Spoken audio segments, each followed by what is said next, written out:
Siapa raja yang bermimpi? Raja yang bermimpi siapa? Raja Yaman. Hah?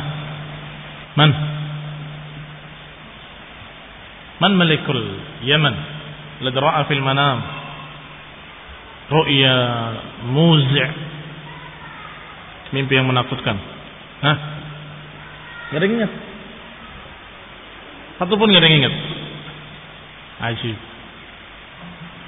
Namanya Rabi'ah ibn Nasr. Man?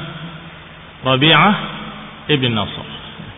Baik, ketika dia bermimpi dan ingin ditafsirkan mimpinya, dan dia kumpulkan semua tukang tafsir mimpi dan berbagai macam tukang-tukang sihir, tapi dia nggak mau menceritakan mimpinya. Tebak mimpiku, kemudian tafsirkan. Siapa yang mampu dan siapa yang bisa? Hanya 2 orang. Siapa saja? Naam. Man?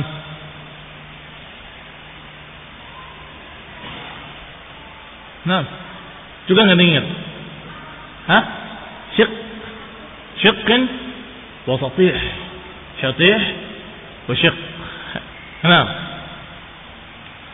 Ternyata apa tafsir mimpinya? Ternyata mimpinya ditafsirkan bahwa dia akan terkalahkan oleh tentara Habasyah. Dan atas Habasyah itu nama lainnya Sudan. La yanzilanna ardakumus Sudan walam yatruk ahadan bil Yaman. Nanti akan menyerang kalian dan mengalahkan kalian orang-orang Sudan dari Habasyah, dan tidak menyisakan kalian sedikit pun di Yaman. Tetapi ternyata tidak langsung, ada berbagai macam kejadian-kejadian sampai terjadinya kekalahan oleh Raja Habasyah. Baik, kita lanjutkan. Apa yang diriwayatkan oleh Ibnu Hisham rahimahullahu ta'ala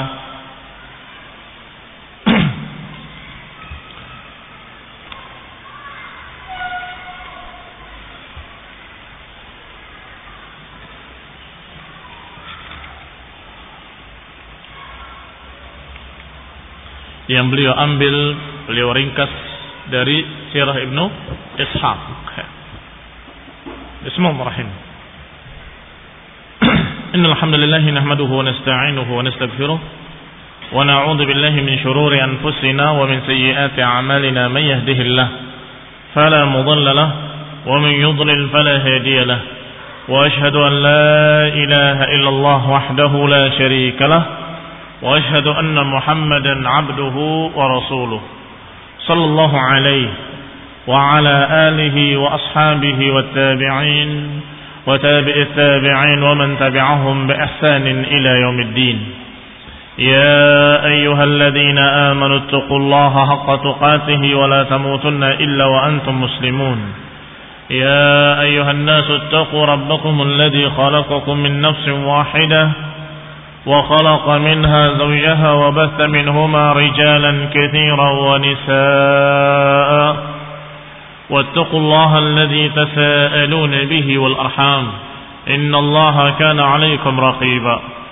يا أيها الذين آمنوا اتقوا الله وقولوا قولا سديدا يصلح لكم أعمالكم ويغفر لكم ذنوبكم ومن يطع الله ورسوله فقد فاز فوزا عظيما. أما بعد فإن خير الحديث كتاب الله وخير الهدي هدي محمد صلى الله عليه وعلى آله وسلم وشر الأمور محدثاتها فإن كل محدثة بدعة وكل بدعة ضلالة وكل ضلالة في النار. Ikhwani fi din, a'azakumullah. Kita lanjutkan riwayat Ibnu Hisham dari Ibnu Ishaq radhiyallahu taala anhuma rahimahullah, semoga Allah merahmati keduanya, yaitu pasal berikutnya tentang istila'u Abi Karib Tubban As'ad ala Malikil Yaman. Yang berikutnya yang dikisahkan adalah bagaimana kekuasaan Yaman diambil dan dikuasai oleh seorang yang julukannya Abi Karib, namanya Tubban As'ad.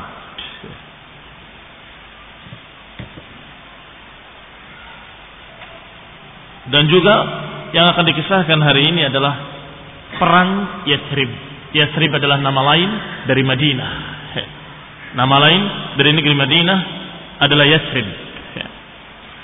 Qala rahimahullah, falamma halaka Rabi'ah ibn Nasr raja'a mulkul Yaman kulluhu ila Hasan ibn Tubban As'ad.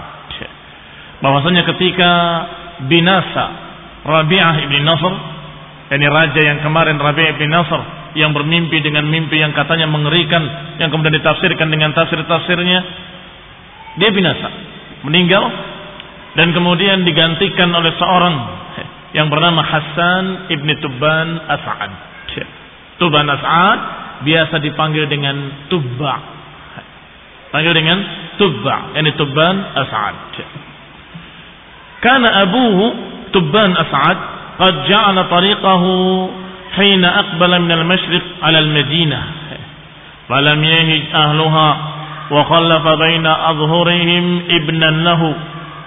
Bahwasanya Tubban As'ad, bapaknya Hasan, dia biasa menjadikan jalannya ketika dia ke Masyriq melewati Madinah. Jadi biasa dia ke Masyriq kemudian ke Yaman melewati Madinah. Dan dia dalam keadaan tinggal di Madinah beberapa saat sampai dia melahirkan seorang anak di Madinah, dan kemudian ditinggal ke Yaman, kembali ke Yaman. Wa khalafa baina adhurihim ibnan lahu faqutila ghailatan. Ternyata anaknya Tubban As'ad di Madinah dibunuh dengan kezaliman. Faqadimaha maratan ukhra, maka setelah dia sampai ke Yaman kembali lagi ke Madinah. Kembali ke Madinah untuk menuntut tentang anaknya kenapa dibunuh. Wa huwa mujmi'un li ikhrabiha wa isti'saliha ahliha. Dan raja Yaman ini bertekad untuk merusak kota Madinah dan mengusir seluruh penduduknya dan membantai mereka semuanya. Fajama'alu hadzal hayyil minal ansar. Maka Madinah pun mendengar berita itu bahwa pasukan Yaman akan datang, maka dia mempersiapkan kekuatan yang mereka punya dari para ansar, para penolong-penolong yang ada di sekitar Madinah yang siap untuk berperang. Wa ra'isuhum Amr ibn Dhallah. Pimpinan orang-orang yang membela Madinah dipimpin oleh Amr ibn Dhallah. Faqtatalu, akhirnya berperanglah, terjadilah peperangan di Yathrib atau di Madinah antara penguasa Yaman dengan tentaranya dan Amr ibn Dhallah dengan pasukannya di Madinah. Tentunya tidak seimbang kekuatannya. Jelas jauh lebih kuat pasukan Yaman dan diperhitungkan bakal kalah. Orang-orang Madinah bahkan kalah dan bahkan hancur. Maka datanglah dua pendeta. Qalat azumul ansar, tetapi Ansar sejak dulu memang kaum yang unik. Orang-orang Ansar, orang-orang Madinah yang membela Madinah tadi, orang-orang yang unik sehingga mereka memerangi orang-orang Yaman tadi di siang hari. Tapi di malam hari dipersilahkan untuk makan dan minum. Dijamu sebagai tamu. Maka diriwayatkan di sini, kanu yuqatiluna bin nahar wa yuqrunahu bil lail. Bahwasanya mereka ini adalah orang-orang yang memerangi pendatang-pendatang tadi di waktu siang dan kemudian dia menjamunya di malam hari. Karena sebagai tamu, maka dijamu di malam hari. Tapi di siang hari terjadilah pertempuran seperti biasanya. Wa yu'jibuhu dzalika minhum. Dan ini sungguh membuat kagum Raja Yaman bahwa ini mereka bukan orang biasa, bukan orang sembarangan, orang-orang istimewa atau suku yang sungguh dermawan. Fa bainama Tubba ala dzalik, dan ketika Tubba yang dimaksud Tubban As'ad, disebut saja dengan kalimat ringkas yaitu Tubba. Fa baina Tubba'un ala dzalika min qitalihim idja'ahu Habrani. Ketika terjadi pertempuran seperti itu, maka datanglah kepada Tubban As'ad dua orang Habr. Habr itu julukan pendeta Yahudi. Dijuluki dengan habr. Bentuk jamaknya ahbar. Sebagaimana disebutkan dalam Al-Quran. Ittakhadhu ahbarahum wa ruhbanahum arbaban min dunillah. Mereka mengambil ahbar mereka dan ruhban mereka sebagai Tuhan-Tuhan selain Allah. Yang dimaksud adalah pendeta-pendeta Yahudi. Ahbar bentuk jamak dari habr. Kalau musanna habrani. Qala idja'ahu habrani min ahbari Yahud. Datanglah dua orang pendeta dari pendeta Yahudi. Alimani rasikhani fil ilm. Dua-duanya alim, memiliki ilmu tentang kitab-kitab terdahulu, dan dia dalam keadaan rasikh ilmunya, dalam ilmunya. Hina sami'a bima yuridu min ihlakil Madinah wa ahliha.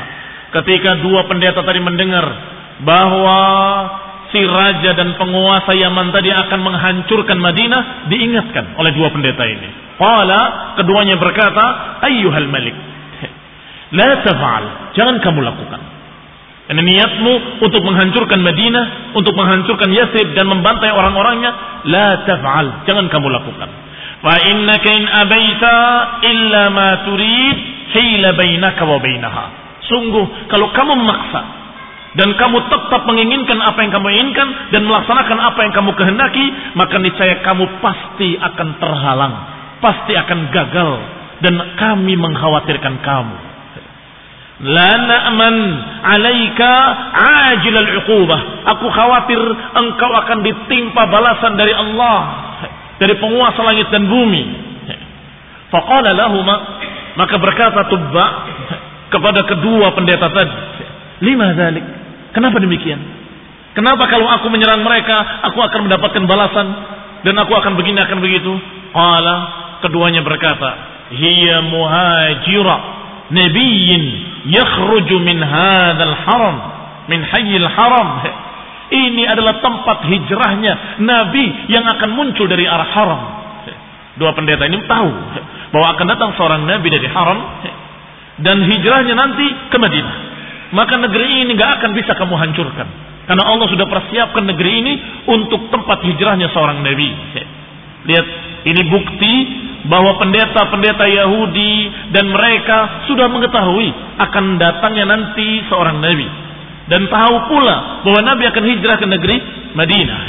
Qala, akan keluar seorang nabi min hadzal haram, dari negeri haram, dari kalangan Quraisy, di akhir zaman takunu darahu wa qararahu, dan negeri ini akan menjadi tempat tinggalnya dan tempat menetapnya. Fatanaha an dzalik, maka raja tadi, penguasa Yaman tadi urung, tidak jadi untuk menghancurkan Madinah. Ra'a anna lahum ilman, karena melihat dua pendeta tadi sepertinya benar-benar memiliki ilmu dan sepertinya meyakinkan.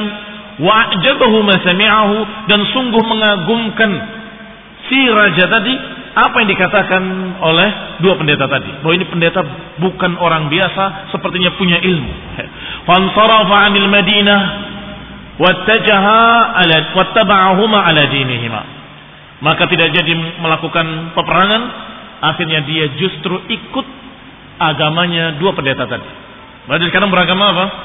Yahud. Yang tadinya musyrikin menjadi seorang Yahudi, mengikuti dan percaya dengan berita-beritanya dua pendeta tadi. Wa kana Tubba'un wa qaumuhu ashabu awthanin ya'budunaha, dan kaum Tubba' adalah orang-orang yang menyembah berhala, yang mereka tidak memiliki agama apapun kecuali menyembah batu-batu dan menyembah pohon-pohon. Maka ketika raja yang mendengar seperti itu, masuk di kepalanya, mulai dia percaya dengan apa yang dikatakan oleh orang-orang Yahudi. Maka berangkatlah ke Mekah. Wahiyya tariquhu ila Yaman, dan Mekah pun merupakan jalan dia ke Yaman. Kalau lihat di peta, bahwasanya Syam di atas, Masyriq juga di atas, sedangkan Yaman paling bawah. Dan di antara Syam dengan Yaman adalah Madinah dan Mekah. Sehingga kalau seorang berjalan dari Yaman ke Syam, mesti dia akan melewati Madinah dan akan melewati Mekah. Hatta idza kana baina Usfan wa Amaj, ketika dalam perjalanan melewati desa di antara dua desa Uswan dengan Amaj, di dekat Mekah. Tiba-tiba didatangi oleh beberapa orang dari kalangan Bani Hudayl, suku Hudayl Ibni Mudrikah. Mereka berkata, ayyuhal malik, wahai tuan raja, sesungguhnya kami ingin menunjukkan kepada kamu perbendaharaan harta yang sangat banyak, yang aghfalathul muluk, yang dilalaikan oleh sekian para raja-raja. Fihi lu'lu' wal zabarjad wal yaqut wal dhahab wal fiddah. Di dalamnya ada mutiara-mutiara, batu permata, emas, perak, di dalamnya semuanya. Dan para raja-raja yang lain aghfalathu, mereka melalaikan tempat tersebut. Aku ingatkan engkau tentang perbendaharaan itu agar engkau yang mengambilnya. Qalu bala, tentu kami ingin mengambil perbendaharaan itu. Di mana? Maka kata suku tadi, kata orang-orang Hudayl, baitun bi Makkah, satu rumah di Mekah yang diibadahi oleh penduduk Mekah. Yusalluna indahu, mereka salat di sana, mereka menghadap kepadanya, mereka tawaf di sekitarnya. Apa yang dimaksud? Perbendaharaan yang ada di dalam Ka'bah. Karena mereka kaum jahiliyah, biasa mereka kalau yang namanya sedekah bukan diberikan pada fuqara masakin, tapi mereka lemparkan ke Ka'bah. Mereka masukkan ke Ka'bah semuanya, sehingga tertumpuk harta di sana. Maka kaum Hudayl tadi berpikir, kalau raja ini menginginkan harta, maka niscaya dia akan menyerang Ka'bah dan akan menghancurkannya.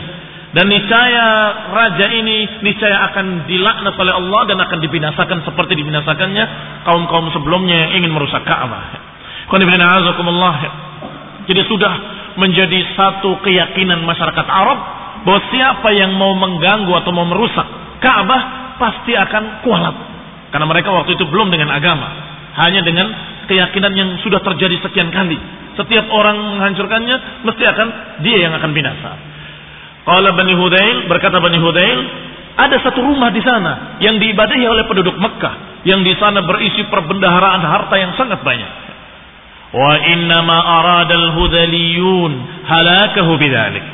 Kata Ibn Hisham, dan sesungguhnya kaum Hudayl mengajak raja tadi untuk menghancurkan Ka'bah adalah untuk membinasakan, agar si raja ini hancur binasa. Lima arafu min halaki man aradahu minal muluki wa bagha indahu. Karena Bani Hudayl tahu setiap kaum, setiap suku, setiap raja yang ingin menghancurkan Ka'bah mesti mereka akan binasa. Falamma ajma'a lahu qalu, maka ketika sudah sepakat ingin mengambil perbendaharaan di Ka'bah, ini rencananya Raja Yaman, tiba-tiba dia ingat dua pendeta yang telah mengajarinya ilmu. Arsala ila Habraini fasalahum an dzalik, maka diutuslah orang untuk menjemput dua pendeta tadi. Panggil dua pendeta Yahudi tadi yang kemarin menasehati aku untuk jangan menghancurkan Madinah. Panggil mereka. Dipanggil. Setelah dipanggil ditanyakan, katanya satu kelompok, satu orang atau beberapa kelompok menyatakan bahwa ada bendahara seperti ini, seperti itu. Dijawab oleh dua pendeta tadi. Qala lahu ma arada al-qaumu illa halakaka wa halaka junduk wa halaka jundik. Sungguh mereka tidak memaksudkan kecuali membinasakan engkau wahai tuan raja, dan membinasakan pasukanmu semuanya. Karena ma na'lam baitan lillahi ta'ala ittakhadahu fil ardi li nafsihi ghairahu. Karena kami tidak pernah mengetahui ada satu rumah yang Allah Subhanahu wa taala jadikan untuk dirinya di muka bumi ini kecuali Baitullah Al-Haram, Ka'bah itu. Wala in fa'alta ma da'u, kalau engkau melakukan apa yang mereka ajak, niscaya engkau akan binasa. La tahlakanna wa la yahlakanna man ma'aka jami'an, akan hancur engkau dan akan hancur pula orang-orang yang bersamamu seluruhnya. Qalu famada, kalau gitu mada ta'mur, kalau gitu apa yang kau perintahkan kepadaku? Ini apa yang kau nasihatkan kepadaku? Kata raja tadi. Qala, berkata keduanya, berkata dua pendeta tadi kepada rajanya, idza qadimta ilaih tasna' indahu ma sana'a ahluh. Kalau kamu datang ke haram, lakukanlah seperti apa yang dilakukan oleh penduduknya. Disuruh untuk beribadah seperti penduduk Mekah. Tatufu bihi wa tu'azzimuhu wa tukarrimuhu wa tahlik ra'saka indahu, engkau bertawaf mengelilinginya, engkau menghormatinya, mengagungkannya, dan engkau mencukur rambutmu di sisinya. Wa tadhillu lahu hatta takhruj min indih, dan hendaklah engkau merendah di hadapannya sampai engkau keluar dari daerah haram. Maka dikatakan oleh Tuan Raja tadi, fama yamna'ukuma antuma min dzalik. Kalau begitu apa yang menghalangi kamu berdua? Kenapa kamu berdua tidak melakukan seperti apa yang mereka lakukan? Yani jeli Tuan Raja ini nyuruh raja untuk melakukan apa yang dilakukan oleh mereka musyrikin, tetapi dia sendiri tidak melakukan. Maka ditanya, fama mana'akuma min dzalik? Kalau begitu apa yang menghalangi kamu berdua untuk melakukan yang seperti itu? Qala ama wallahi, sungguh demi Allah, innahu labaitu abina Ibrahim. Memang rumah tersebut adalah rumah yang dibangun oleh nabi kami, Nabi Ibrahim dan Ismail. Wa innahu lakama akhbarna, dan sungguh rumah itu betul-betul rumah yang suci, yang mulia, seperti yang kami habarkan kepadamu. Kami tidak dusta. Tetapi penduduknya adalah orang yang menghalangi kami dari Ka'bah. Dihalangi dengan apa? Bainana bainahu bil authan. Hala bainana wa bainal Ka'bah bil authan. Mereka menghalangi kami dari Ka'bah itu dengan berhala-berhala di sekitarnya, yang jumlahnya sekian ratus. Ada 360 berhala. Nasabuha haulaha, mereka pasang di sekitarnya. Wabiddima, dan mereka tumpahkan darah di sekitarnya. Mereka kalau berkurban, mereka memancarkan darahnya di patung-patung tersebut, sehingga Ka'bah itu di sekelilingnya kotor dengan najis, dengan darah, dengan daman masfuhan, dengan berhala-berhala, sehingga kotornya hissan wa ma'nawiyan. Hissi karena ada najis, daman masfuhan, sedangkan maknawi karena ada kesyirikan, berhala-berhala. Maka itulah yang menghalangi kami untuk tidak memuliakan tempat tersebut. Wahum najasun ahlu syirik, mereka adalah orang-orang yang najis, orang-orang yang musyrik. Kalau kita tanya lagi, kenapa dua pendeta tadi tidak membersihkannya? Jawabannya, karena pendeta tadi tidak memiliki kekuasaan apapun, tidak memiliki kemampuan, nggak memiliki kekuasaan, bukan raja. Tetapi yang diajak bicara ini siapa? Raja Yaman, raja yang ketika itu paling kuat. Sehingga ketika dia mendengar seperti itu, maka dia menerima ilmu yang diajarkan oleh dua pendeta tadi. Fa'arafa nushahuma wa sidqa hadithima. Maka dia mengetahui bahwa berita ini berita hak. Faqarraba an-nafar min Hudayl faqata'a aydiyahum. Maka dipanggil semua orang-orang Hudayl yang kemarin mengajarkan untuk mengambil harta dari haram, dari Ka'bah, dipanggil semuanya dan dipotong kaki mereka dan tangan mereka bersilangan. Dibunuh semuanya. Kemudian berangkat ke Mekah. Fatafa bil baiti wa nahara indahu. Mulai dia tawaf mengelilingi Ka'bah, dan kemudian dia menyembelih, wa halaqa ra'sahu, dan mencukur rambutnya, wa aqama bi Makkah 6 ayyam. Kemudian tinggal di Mekah 6 hari. Yanhar biha lin-nasi wa yut'im ahlaha, memberi makan manusia, memberi minum manusia, wa yusqihim al-'asr, bahkan membagikan madu pada mereka. Ini raja yang datang, sehingga dia dalam keadaan memiliki semua itu. Sampai raja ini bermimpi. Siapa nama rajanya? Tubban As'ad atau Tubba. Sampai bermimpi, ara annahu yaksu al-Ka'bah. Mimpi dia memberi tirai di Ka'bah. Maka dia pun betul-betul mempraktekkan apa yang dimimpikannya. Dia beri tirai di Ka'bah itu dengan khasr, dengan kain yang tebal yang kasar. Thumma ura an yaksu wa ahsan min dhalik. Ternyata mimpi kembali. Mimpi kalau dia memasang tirai yang lebih bagus dari tirai yang kemarin. Maka dia ganti yang kemarin kasahul mula wal wasail. Maka dia pasang tirai dari mula wal wasail. Ini kain yang halus, kain yang lembut yang ketika itu termasuk yang paling bagus. Dan dikatakan kana Tubba fima yaz'umun awwala man kasal bait. Mereka menganggap bahwa mereka lah orang pertama yang memberikan tirai Ka'bah. Orang yang pertama memberikan tirai di Ka'bah. Wa awsa bihi wulatahum min Jurhum, dan memerintahkan wali-walinya, memerintahkan anak buahnya untuk melanjutkan. Kalau rusak ganti kembali dengan tirai yang baru dan terus begitu. Demikian mereka Tubban dengan tentara-tentaranya setelah tawaf, amarahum bitathhirih, perintah untuk membersihkan Ka'bah. Dibersihkan dari darah-darah yang memancar di sana atau dari najis-najis yang ada di sana. Wa alla yuqarribuhu daman wala maitan wala mi'lah, dilarang mendekatkan kepadanya darah dan juga bangkai-bangkai, dan dilarang untuk membuang ke sana kain-kain haid, kain yang dipakai untuk membersihkan najis perempuan. Wa ja'ala lahu baban wa miftahan, kemudian dibikin pintu dan dibikin kunci pada pintunya, sehingga tidak ada orang yang bisa mengambil perbendaharaan yang ada di dalamnya. Dikunci pintu dan kunci dipegang. Demikian yang dilakukan oleh raja tadi, dan mereka tidak bisa berbuat apa-apa. Musyrikin tidak bisa berbuat apa-apa karena takut terhadap raja yang memiliki sekian banyak tentara yang kuat. Tsumma kharaja minha mutawajjihan ila al-Yaman, baru setelah itu dia kembali bersama pasukannya ke Yaman. Wa man ma'ahu min junudih, dibawa serta tentaranya. Wa ma'ahu Habran, dan dua pendetanya dibawa ke Yaman. Ini Yahudiyah pertama datang ke Yaman dari dua orang ini dengan sebab Tubban As'ad. Hatta idza dakhala al-Yaman da'a qaumuhu ila ad-dukhul fi ma dakhala fi. Setelah sampai ke Yaman, maka semua orang di Yaman diajarkan untuk masuk agama Yahudi.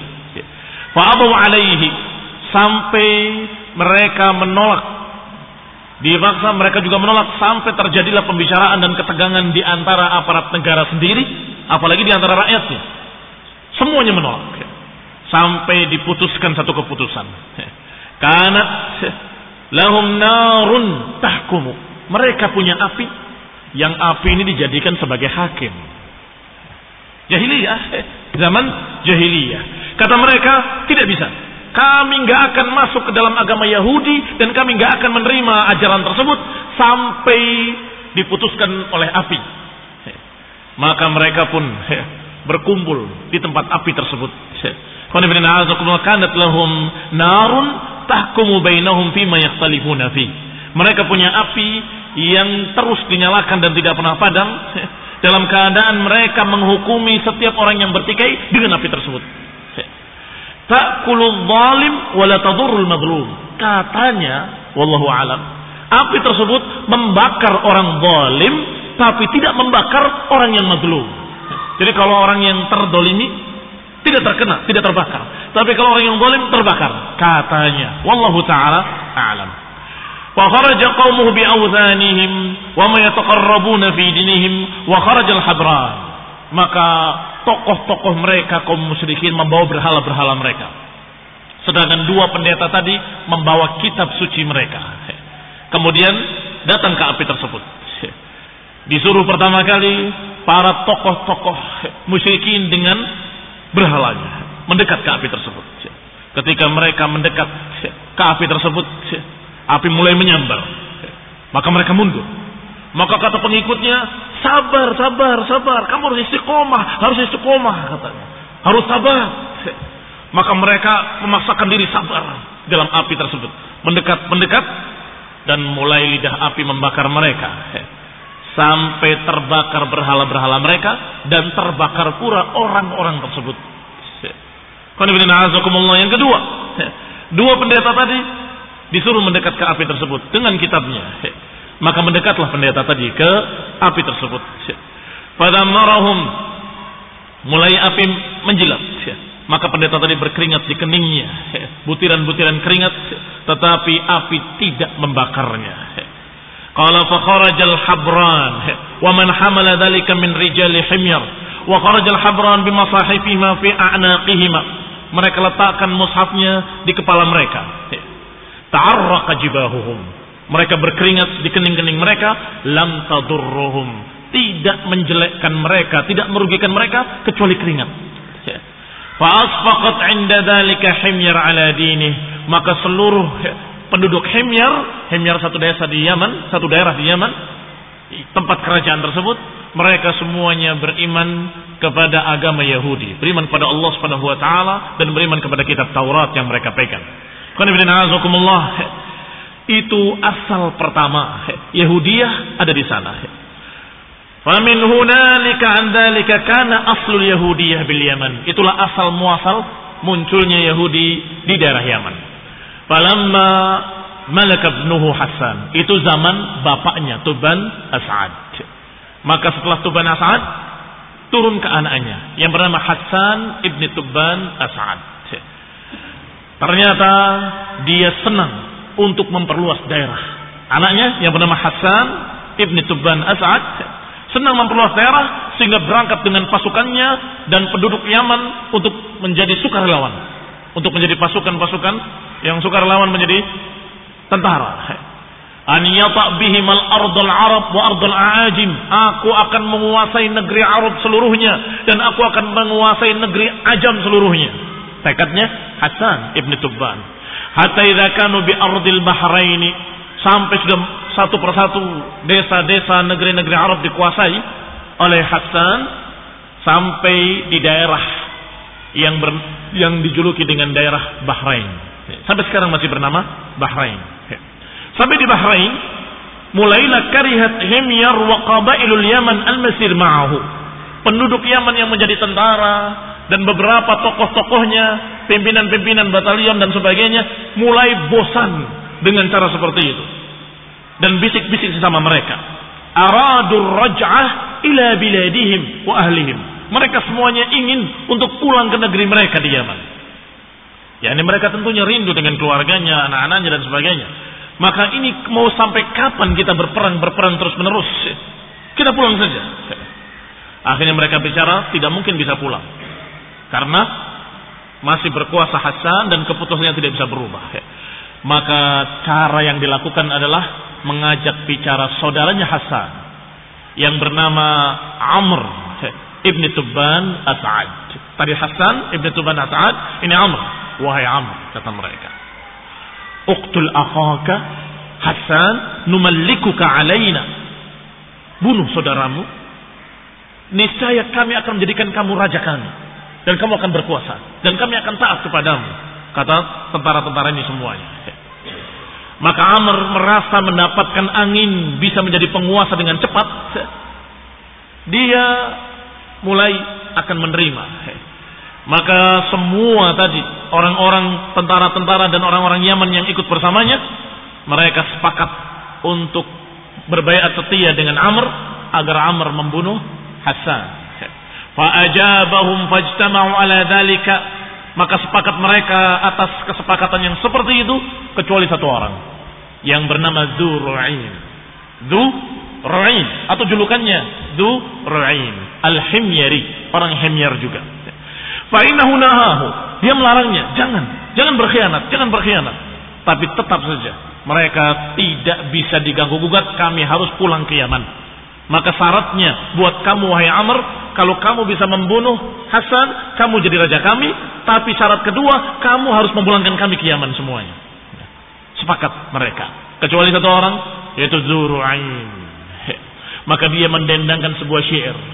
Ala man yashtari sahran binaumin, sa'idun man yabitu qarira ainin, fa imma himyarun ghadarat wa khanat fama'adiratul ilahi lidhi ru'inin. Apa maknanya? Maknanya sungguh mereka yang membeli sahar dengan naum. Sahar itu gak bisa tidur. Apa bahasa Indonesianya gak bisa tidur? Tidak bisa tidur karena penyakit.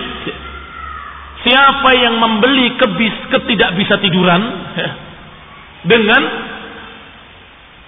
tidur, dikorbankan tidurnya untuk gak bisa tidur. Sungguh berbahagia orang yang bisa tidur dengan tenang, dengan qariru ainin. Apa qariru ainin? Dengan kebahagiaan, dengan ketentraman, dengan ketenangan. Sungguh kalau himyar berkhianat, kalau himyar melanggar janji, melanggar sumpah, maka sungguh semoga maafnya ilah untuk Dzur'ain. Semoga Allah memaafkan Dzur'ain bahwa aku gak ikut-ikutan. Ditulis dalam satu kertas, dilipat, Ditutup dan stempel. Stempel itu bukan dicap, ditutup segel, tidak bisa dibuka. Diberikan kepada Amr. Sebelum kamu melakukan apa yang kamu sepakati dengan mereka, saya titip surat ini. Simpan. Titip, simpan sampai waktu, sampai aku ambil kembali, katanya gitu. Maka diambil surat tadi, disimpan oleh Amr. Thumma katabaha fi raqatin wa khatama 'alaiha. Setelah ditulis di kertas dan kemudian disegel, thumma ata biha Amran, kemudian diberikan kepada Amr, kemudian dia katakan, "Ba'li hadzal kitab 'indak." Simpanlah untukku. Aku titip kepadamu. Fa'al, maka dilakukan. Thumma qatala Amru akhahu Hassan. Maka Amr sudah mulai membunuh Hassan dan kemudian membawa pasukan itu pulang seluruhnya. Pulang sampai kembali ke Yaman. Falamma nazala Amr ibn Tubban al-Yaman muni'a minhu an-naum. Setelah sampai di Yaman semuanya, maka Amr sudah menjadi raja. Tetapi dia tidak bisa tidur, terus gelisah sepanjang malam. Bukan satu malam, sekian panjang, berapa hari, sekian lama, nggak bisa tidur. Terus dia terhalang, nggak bisa tidur. Wa sulita alaihi sahr, selalu dikuasai oleh sahr. Tidak tenang, tidak tentram. Falamma jahadahu dzalika sa'ala al-atibba. Ketika dia merasa susah, maka dia panggil seluruh para dokter-dokter. Ternyata dokter tidak sanggup mengobati. Dipanggil pula para khuzat. Khuzat adalah orang yang biasa mengobati dengan berbagai macam ilmu-ilmu yang seperti itu. Ilmu sihir, ilmu ramal, ilmu yang mereka pakai dengan khurafat. Dipanggil semua para dukun-dukun untuk mengobatinya. Al-kuhan wal-arrafin, tukang ramal, para dukun-dukun semuanya dalam keadaan dipanggil untuk mengobati tuan raja. Faqala lahu qailun minhum, maka mereka semuanya enggak bisa menjawab, enggak bisa menyembuhkan, kecuali mereka berkata, salah seorang mereka, innahu wallahi ma qatala rajulun qat akhahu aw dha rahmatin baghyan ala misli ma qatalta akhah alaih illa dhahaba naumuh. Sungguh tidaklah seseorang pun membunuh saudaranya yang masih saudara sekandung dalam keadaan seperti kamu membunuh saudaramu, kecuali pasti dia akan dicabut tidurnya dan dia nggak akan bisa tidur. Wa sullita alaihi sahru, dan dia pasti dikuasai oleh sahar. Falamma qila lahu ja'ala yaqtul kulla man amarahu. Ketika dia tahu bahwa itu sebabnya karena membunuh saudaranya, maka dia dendam dengan orang-orang yang pernah menyuruhnya untuk membunuh saudaranya. Dia panggil satu persatu. Tentunya tokoh-tokohnya, pimpinan-pimpinan pasukan, dipanggil semuanya, dibunuh satu persatu. Sampai kepada Diru'in. Karena dia termasuk tokoh tentara, dipanggil dan dibunuh juga. Maka Diru'in berkata, ama wallahi ayyuhal malik. Adapun aku, wahai tuan raja, aku punya udur dan punya alasan. Aku tidak ikut-ikutan. Dan aku punya bukti. Mana buktimu? Kata Diru'in, surat yang aku titipkan kepadamu. Maka dibukalah surat yang dititipkan kepadanya. Maka dibuka, tertulis di sana, ala man yashtari sahran binaumin. Wahai orang-orang yang lebih memilih kegelisahan daripada tidur. Ini dengan membunuh saudaranya. Sungguh berbahagia orang yang bisa tidur dengan tentram. Dan sungguh kalau orang-orang himyar berkhianat, maka semoga Allah memaafkan aku tidak ikut-ikutan. Maka selamat Diru'in dengan kertas tadi. Wahai Diru'in, kata raja, sesungguhnya engkau benar-benar memberi nasihat ketika itu, tapi aku tidak peduli. Maka selamat dia. Dan kemudian dikatakan akhrajahu faida fiyal baitan wa halaka Amr. Dan demikianlah sampai meninggalnya Amr ibni Tubban As'ad. Setelah itu kacaulah keadaan. Tidak lagi ada penguasa yang satu menguasai sekian daerah, tetapi terpecah belah wa tafarraqu. Demikian keadaan Yaman. Yang pertama waktu itu Amr Rabi'ah ibn Nasr, dan kemudian Tubban As'ad, kemudian anaknya Hasan, dan Hasan dibunuh oleh Amr. Kemudian Amr, setelah Amr wafat, atau halak. Kemudian setelah itu kacaulah negeri Yaman. Fawasaba alaihi rajulun min himyar. Maka mulailah ada orang dari kalangan Himyar yang menguasai mereka. Padahal orang itu bukan dari turunan kerajaan, bukan dari keluarga kerajaan, bukan dari orang yang pernah mengetahui tentang kerajaan. Tapi karena dia dalam keadaan bisa berperang, menguasai titik, yaitu yang bernama Lakhni'ah. Yanufu du Shanair. Yanuf du Shanair. Ini namanya. Faqatala khiyarahum wa 'abasa bi buyuti ahli al-mamlakati minhum. Maka orang ini membunuh semua tokoh-tokoh yang ada. Jadi turunan raja semuanya dibunuh. Dan semua keluarga kerajaan dihancurkan. Dan kemudian semua perbendaharaan, harta raja atau harta kerajaan semuanya dipakai untuk hura-hura sama dia. Dipakai untuk bersenang-senang. Dan lebih mengerikan dari itu, Lakhni'ah ini memiliki penyakit yang jelek, yaitu biasa dia melakukan perbuatan kaum Lut. Dia tidak senang pada perempuan, tapi senangnya pada laki-laki. Maka dia selalu memanggil satu persatu dari orang-orang yang dianggap ganteng untuk dikerjain olehnya. Na'udzubillah, padahal hukumnya homo dibunuh, yakni dilemparkan dari bukit yang tertinggi sampai mati. Itu hukumnya homoseks. Dan Allah mengangkat kaum Lut dan tanahnya, daerahnya, desanya terus sampai dekat langit dan sampai terdengar nubahu kilabihim, sampai terdengar gonggongan anjingnya dan kokok ayamnya terdengar di langit. Kemudian dibalik dan dihempaskan oleh Allah SWT. Itu adab bagi kaum Lut yang melakukan hal tersebut. Dan ternyata penguasa ini yang namanya Lakhni'ah du Shanair adalah dusyar, memiliki syar, memiliki kejelekan yang sangat jelek dan busuk. Faba'atha ila Zur'ah bin Nuwas.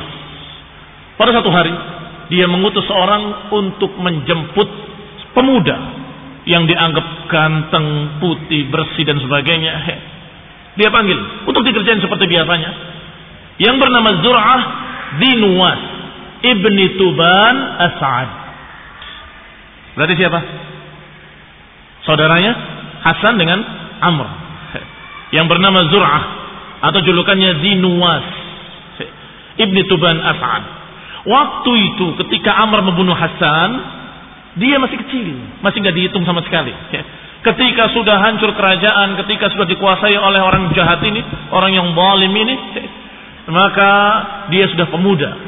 Maka dipanggillah pemuda tadi, saudara Hasan, dalam keadaan dia tahu dipanggil mau apa. Thumma shabba ghulaman wasiman dha hayatin wa aql.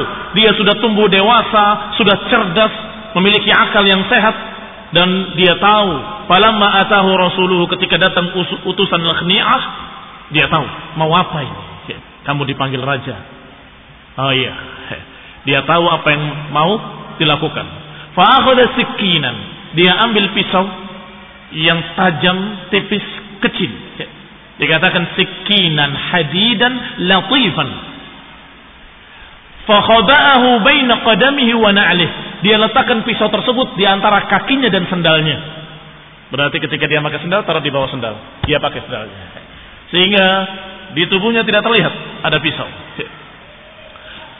Sampai kemudian ketika sampai di kamarnya Lakhni'ah, sebagaimana biasanya dia kerjain setiap pemuda, maka ketika itu dia ambil pisaunya dari bawah kakinya dan dia tikamkan ke tubuhnya dan dia bunuh Lakhni'ah.